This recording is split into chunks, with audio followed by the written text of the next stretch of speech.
भारताने इंग्लंडला धुतलं तर घरी मी शंभूला धुतलं का ते पुढे सांगतेच. आज शंभूच्या आप्पाने भाजी बाजार आणला होता. त्याचा भाजी बाजार आणणं म्हणजे सगळ्या प्रकारच्या भाज्या घरी आल्या.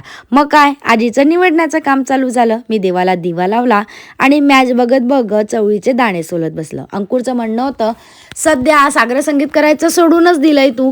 मग काय घेतलं मनावर आणि खमंग काकडीपासून सुरुवात केली.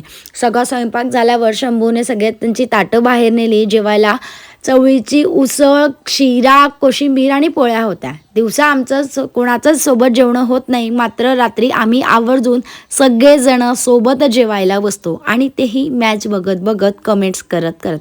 शंभूतला का धुतला असेल तर शेवटच्या ओव्हरला सगळ्यांचे रिॲक्शन कॅप्चर व्हावे असं मला वाटत होतं, म्हणून गेले 15 ते 20 मिनटं झाले मी कॅमेरा सेटअप वगैरे सगळं करून ठेवला आणि शेवटच्या बॉलला शंभूने माझा मोबाईल पाडला आणि त्याचाच राग आला आणि थोडंसं शंभूला धुतलं. मला त्याचं वाईटही वाटलं, त्याला सॉरीही म्हटलं. भेटू पुढच्या ब्लॉगमध्ये. बाय.